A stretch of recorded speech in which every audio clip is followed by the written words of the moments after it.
আজকে বাজার কিচ্ছু আনি নেই বেশি, একটু কারকলে সব আছে বাজার, এখন হাতেও ফালতু এখন এনে লাভ নেই, নষ্ট আর গায়েও লাগে। একটু কারকল আনলাম, একটা ফুল বেলপাতা আনলাম,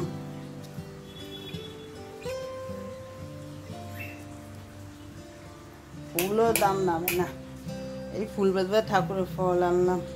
আর নমস্কার, আপনারা কীরকম আছেন? নিশ্চয়ই ভালো আছে, আমিও ভালো আছি। রানীর ব্লগসে আবার একটা নতুন ভিডিও আপনাদেরকে নিয়ে শুরু করে দিলাম। এদেরকে নিয়ে, আপনাদেরকেও নিয়েছি, এদেরকেও সঙ্গে নিয়ে নিলাম। দেখুন দেখুন রাগ, দেখতে পাচ্ছেন কি হয়েছে? রাগ রাগ হয়েছে।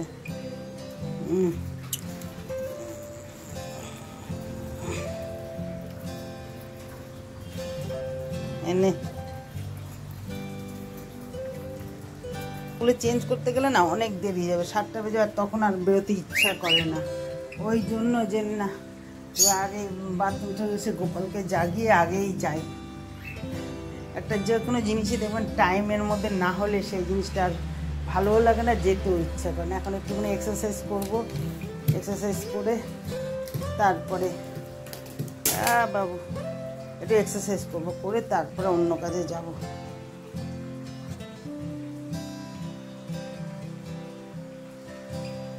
কাজের চাপে 2-3 দিন একটু করিনি, কাজের চাপও ছিল সকালবেলা, শরীরের মানে যেন কোমর টোমর জন্য ব্যথা বিষ, মানে এখন ইয়ে হয়েছে। মানে এই জন্য না রোজের অভ্যেস, যে কোনো জিনিসই দেখবেন 5 মিনিট হলেও করতে হবে, নাইলে একদম পুরো একদম মানে কোমর টোমর যেন ব্যথা। এত কাজ করি তবুও দেখেন কিরকম কোমর ব্যথা বিষ, মানে যেন আমার মানে পিঠে হেলান দিয়ে যেন একটু করি কিছু, এরকম অবস্থা। কিন্তু এক্সারসাইজে তো কোনো হেলান দিয়ে করলে তো হবে না, সে করে লাভ নেই। তো দেখেন না আমি কিরকম, দেখেন ঠিক মতো মানে করতে পারছি না। 3-4 দিন বড় যে 3-4 দিন সকালে না করতে পারলে আমি বিকালে করি, সেদিন সকালেও করতে পারিনি, বিকালেও করতে পারিনি। তার দেখেন আমার অবস্থাটা দেখেন, মানে দম বেরিয়ে যাচ্ছে এখনই।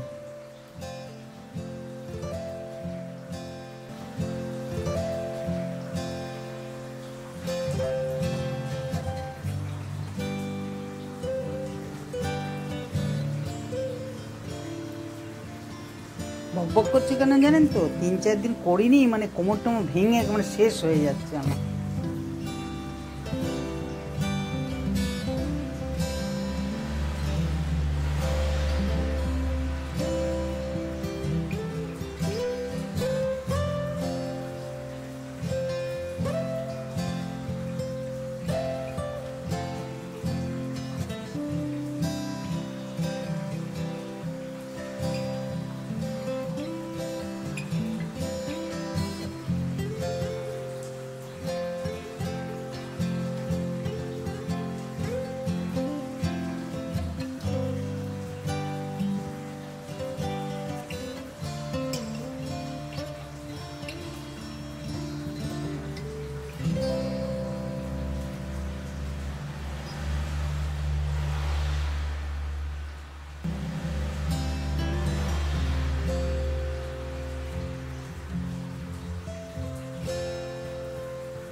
জামা প্যান্টটা বাজার থেকে এসেও ছাড়িনি, একটু পাখিদের ওগুলো একটু ধুতে গিয়ে পায়ের নিচের দিকটা ভিজে গেছে, যা গিয়ে একবারে কাজ করে হয়ে যান না। আমি হাসছি নিজে, কী অবস্থা।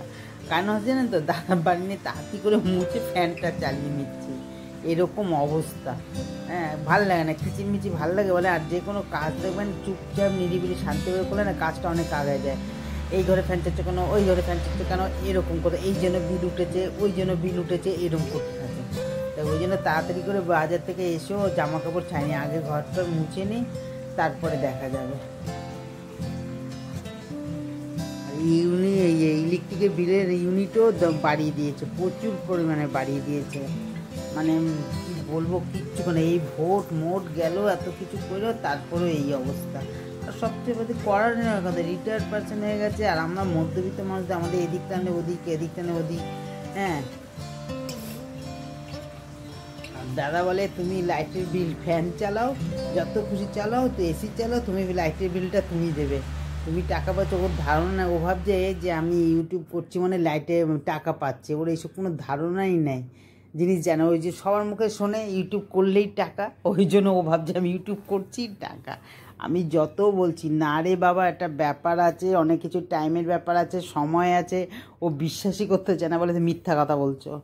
কি বলবো বলুন তো, কি বলবো বলুন তো, কে বুঝাবে ঘাওড়া তক্ককে? আমি না বাবা তাই ন, তুমি আমি পারবো না লাইটের বিল দিতে, কী অবস্থা।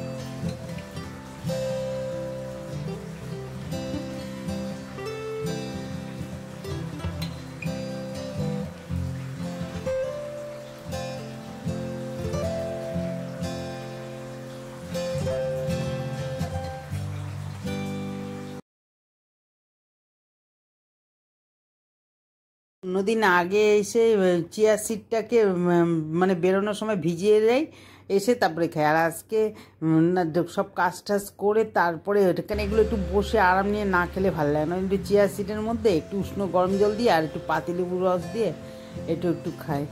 একটু খেলেও সকালবেলা দেখবেন এত কাজ করার পর এগুলো খেলেও শরীরে না একটা এনার্জিও থাকে। কোনো সময় 1 চামচ মধু দিয়ে, ওই ছেলে এনে দিয়েছিল, ছেলের ওই অফিস থেকে সুন্দরবনে কে দিয়েছিল, অনেকখানি দিয়েছিল, সেইখান থেকে রেখে দিই। কোনো দিন দিয়ে খাই মধু, আবার কোনো দিন দিয়েও খাই না। ওই সব খেয়ে টেয়ে তারপরে আবার ছেলে মেয়ের কাছে গেলাম, চেসিটা খেয়ে একটু রাগ করেছে। অন্যদিন সকালবেলা করি, আজকে কিছু করিনি, তারপরে 2 দিন বের করিও নি, একটু আদরও করিনি। ওই চিকটা এখন দেখলেন না, কোনো হাত দিলে একটু করে, আচ্ছা কোনো দিন কোনো কিছুই করছে না, রাগ হয়েছে। তারপরে ওই চিয়াসিডটা খেয়ে ওদের কাছে একটু গেলাম, গিয়ে একটু বার করে করলাম, তারপরে এসে আবার চা নিয়ে একটু বসলাম। দাদা আসলে দাদাকেও দিলাম, আমি একটু চা খাবো। চা খেয়ে দেখি আর কি কাজকর্ম আছে, পুজো দিতে হবে। তাদের কাছে আছে ও ভাঙর মাছ আনছিলাম, বেশি বড় ওজন না, 450 গ্রামের ওজনের।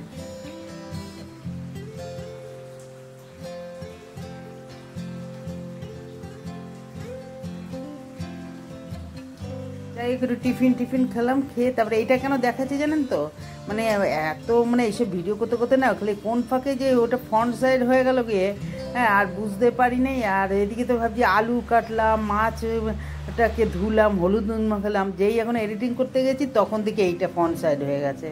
ওই জন্য এইটাই আমি আপনাদের শেয়ার করছি, আমি নিজেই হাসছি। আর এইগুলো করতে না, ভিডিও করতে না প্রচুর টাইম লাগে, খালি দেখতে হয় উকি মেরে কোন দিকে গেল, অফ হয়ে গেল। অনেক সময় দেখবেন আমার এটা হচ্ছে অফ হয়ে গেছে, গিয়ে কাটতে যাচ্ছে, কোনো কারণে টাচেই না, একটু লাগলেই কোনো কারণে বাস হয়ে যায়। ওই জন্য এটা দেখাচ্ছি যে এডিটিং করতে গেছি আমি, কী হলো ব্যাপারটা, আলু কাটাটা কই গেল, মাছটা ধুইলাম কোথায় গেল, 450 গ্রামের ভাঙর মাছ আছে। আর একটু সবে যখন উঠছে, এরপরে বড় শীত পড়লে বেশি বড় সাইজের উঠবে। মাছ একটু হলুদ নুন মাখিয়ে মাছটাকে ভেজে নেবো। আর মাছটা বেশ ভালো, ফাটেও না, একদিকে ভালো। আমি তো ঢাকনা ঢুকনা দিলাম, দেখলাম ফাটেও না। আজকে আমাদের দুপুরে এই মেনু, আর বেশি কিছু করবো না, কেন 4 পিস মাছ আছে, দুজনে 2 পিস করে খেয়ে নেবো, হয়ে যাবে। রাত্রেবেলা দিকে মাছটা খেতে চাই না, রাত্রেবেলা যে অন্যটা কিছু করে নেবো। আর এই মাছটা দেওয়ার পর ভেজে তুলবো, তোলার পরে তারপরে ওই তেলের মধ্যেই আলুগুলো দিয়ে দেবো। আলুগুলো দিয়ে তারপরে যে একটুখানি ভাজা ভাজা মতন হবে। আর হলুদ লাগছে এখন আলুগুলো, জানতে মাছটা যেহেতু হলুদ দিয়ে মেখেছি আর তেলটা আছে, ওই জন্যই হলুদ লাগছে। আলুটা হয়ে আসলো, একটুখানি নরম, একটু লালচে ভাব হয়ে আসলো, তারপরে দিয়ে দেবো তেজপাতা আর শুকনো লঙ্কা। আর আগে যেমন গোটা জিরে দেই, আর অন্য দিয়ে মানে এখন তা করবো না। আজকে আলুর সঙ্গেই গোটা জিরেটা পরে দিয়ে এই করতে থাকবো। আর আজকে পেঁয়াজ রসুনও দেবো না, কেন একদম ছোটো সাইজের মাছ তো, আর বেশ টাটকা। এখন তো একটু পাতলা ঝোল খাওয়াটাই ভালো লাগবে। দেখি কিরকম পাতলা, বলে কি একেবারে টেল না।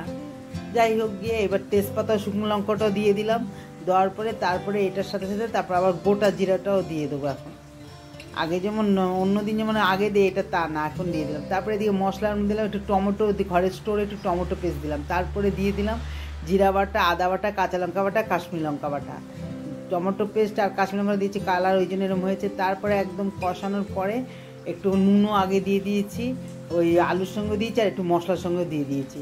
তারপরে এবার গরম জল দিয়ে দেবো।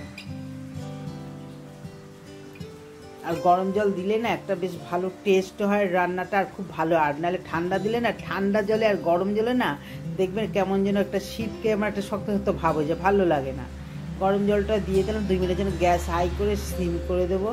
আর এই মাছগুলোও দিয়ে দেবো, দিয়ে একটুখানি গরম মশলার গুঁড়ো দিয়ে দেবো। আজকে দুপুরে এই মেনু। আর আজকে দুপুরে আমাদের এই মেনু। আজকে ভিডিওটা এখানে শেষ করে দিচ্ছি। ভিডিওটা যদি ভালো লাগে তাহলে লাইক করবেন, কমেন্ট করবেন, শেয়ার করবেন। আর আপনারা ভালো থাকবেন, সুস্থ থাকবেন। আগামী নেক্সট ব্লগে দেখা হবে। তাহলে আসি, আপনারা ভালো থাকবেন, সুস্থ থাকবেন, আসি।